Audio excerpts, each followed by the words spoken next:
Hello, today we'll be talking about Greek rhetoric and public discourse. Rhetoric, or all available means of persuasion, is the foundation of a democracy. It is also one of the first, if not the first, class held at a university in its Western format.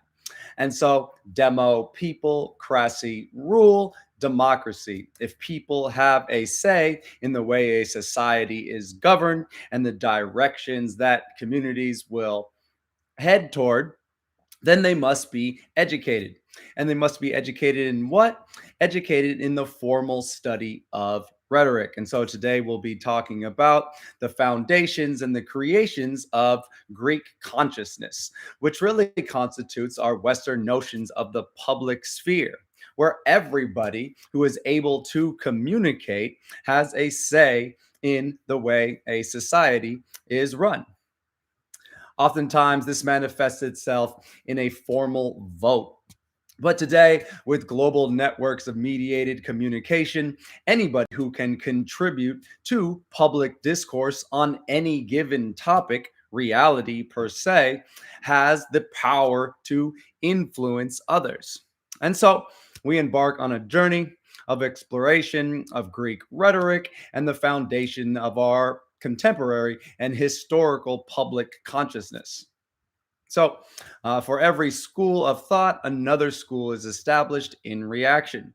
And so, this semester and in this very brief lecture that will end in an activity, we'll discuss a few schools of thought. Two of the most famous schools of thought in this Greek formation of consciousness and rhetoric is the sophists, the folks that were close to knowledge, and the philosophers, Philo, love, Sophie, wisdom, those that were lovers of knowledge. And so, very similar, both were intellectuals, both were teachers, both function in some public way, but they had a very firm dispute over the ways in which they viewed the world. And so the philosophers looked at the world through an objective or universal lens, while the sophists looked at the world through a highly relative perspective. And so the truth was what you can convince others of. And I think the sophists devised this way of looking at the world largely because they traveled a lot.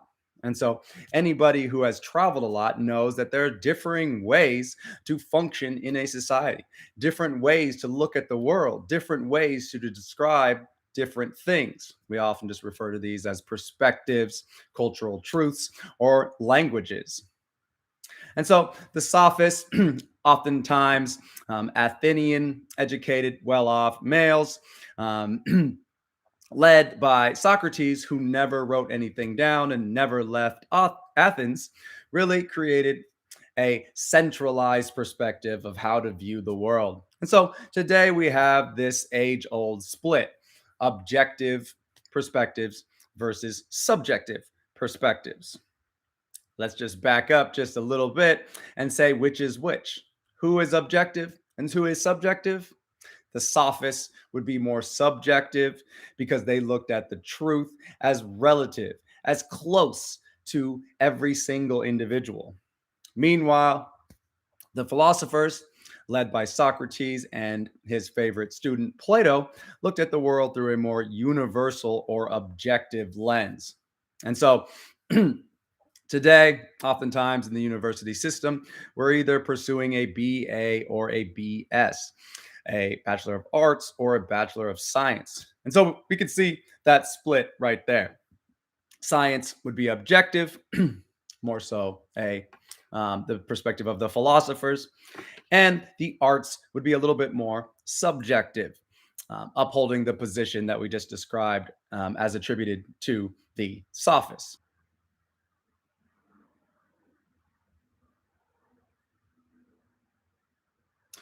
What other schools of thought can you identify that build upon one another?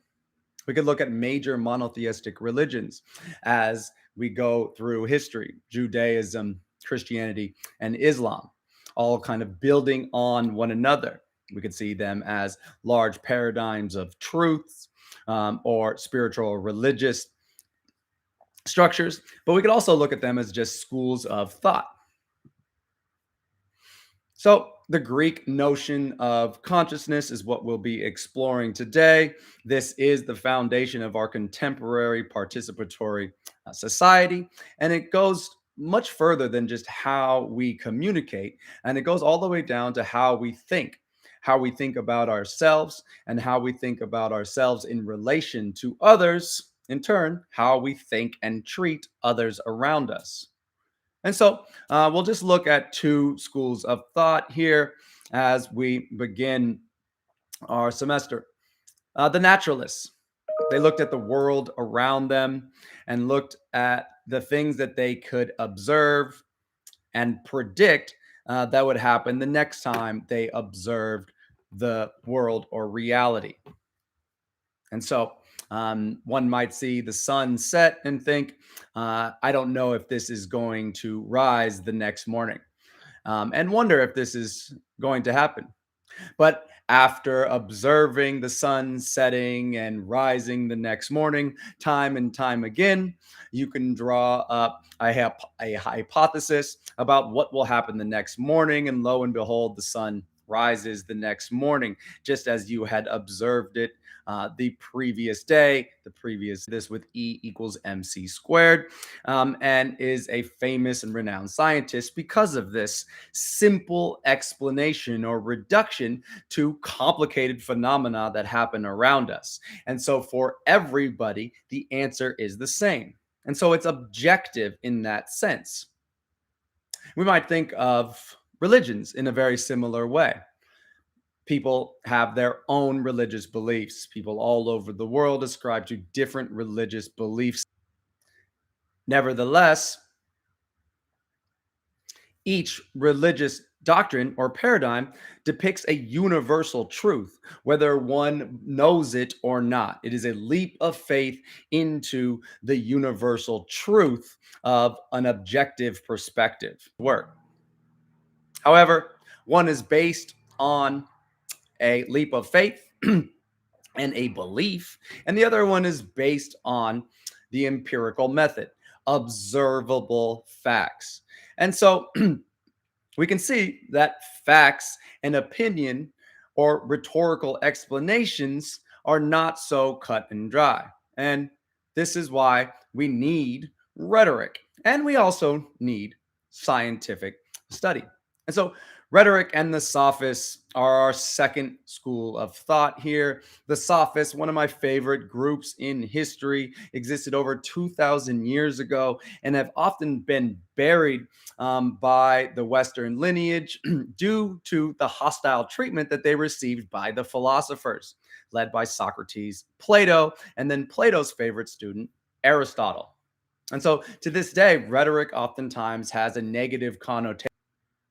We often might encounter rhetoric in the phrase a rhetorical question, a question that doesn't need to be answered, a question that is just there to persuade you to feel some way about a certain subject.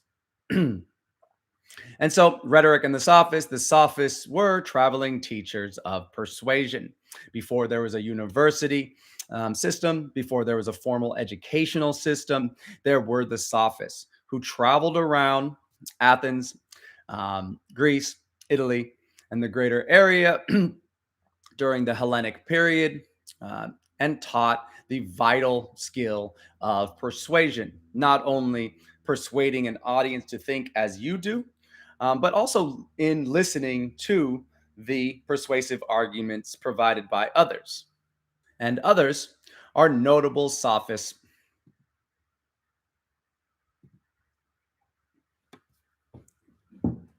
that would soon come to clash with the philosophers. And so rhetoric arose as a need within a participatory society. And it can be loosely defined as the ways in which audiences can be persuaded to accept facts. And so, even if there is a fact, audiences need to be persuaded to believe that this fact is truth or to uphold this truth and act upon it in some way. A doctor might be able to tell a patient that they need certain medicine or that they need to make certain lifestyle changes. But it will take a rhetorician to convince them of this. The facts will not persuade in and of themselves. Furthermore, we can see how society might be led astray by something that they believe are facts. Even science itself revolves around a dialogue. What we used to think was true is now not true because it has been debunked and redefined by science as we move towards and this is what the sophists stood for primarily. They thought that they could move closer to the truth, but never really quite get there. They said things like, humans are the measure of all things, Protagoras. They said things like, even if I knew the truth, I would not be able to articulate it to others. And so the truth was always something that lied just ahead of sophistic values. Meanwhile, the philosophers thought that they could understand and even own this ultimate objective truth. Plato called this the nominal reality. And so at first, the two might seem incompatible. Are we talking about a universal reduction or just an elaborate rationalization? Are we talking about science or are we talking about rhetoric? Hip hop,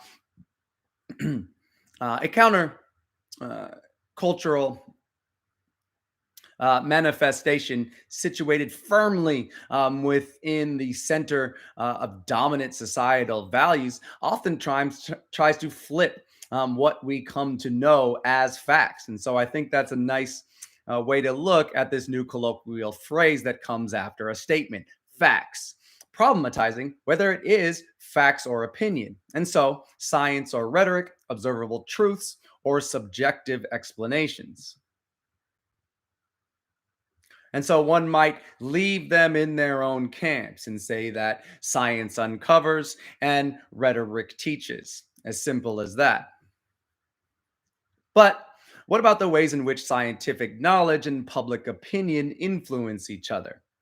What about when even facts become contentious and then wrapped up in the narratives and the stories about how we view the world and how we view ourselves? We could look at some of the biggest issues of our time, and we can look at science, and we can also look at public opinion, values, and the myths and stories we have that surround that issue, and find that there will be no clear cut answer. And so, what about when questions regarding what we understand to be true are asked and become unreconcilable? And so this is the insolvable dilemmas or the aporias that philosophers and sophists attach themselves to. The sophists would say things like, this sentence is false. This sentence is false. You can see that if the sentence is false, well, then the sentence is true. And if the sentence is true, well, then the sentence is false. And so it is an insolvable dilemma or an aporia. And this is where we end up. That both are necessary for the construction of consciousness, how we view the world. And we understand in viewing the world that not everybody views the world the same. And so we must have dialogue, whether it's scientific, whether it is intellectual, whether it's creative or artistic, whether it has to do with ethical systems such as religions, or so on and so forth. And so we'll look at logos, the Greek word for word, or the proper term to describe almost anything, oftentimes in its observable or scientific connotations. And the word mythos. The word mythos, you could think myth at the root of that word, mythos, or the story that corresponds with the word. So, this is what I want us to think about now. We've talked about a lot already.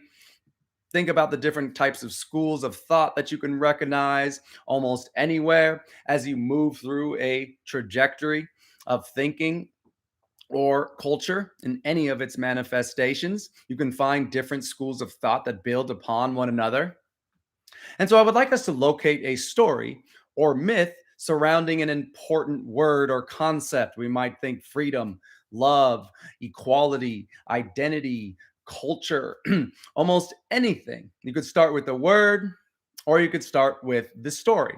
Think about the many stories we have surrounding success, or love, or maturity, or adulthood, or childhood, or parent. And then think about the myths and stories that correspond with these words or concepts. And you'll see a little bit of this debate between the naturalists and the sophists. And so find the word, connect the word to the story, the narrative, or the myth. And really, this is about your ability to find these examples. And now think about the relationship between the word or the concept as it is defined, and then the ways in which the story or the narrative correspond with that word. And so discuss in only one paragraph, email this answer to me, and discuss how the story is different or similar to the definition of the word.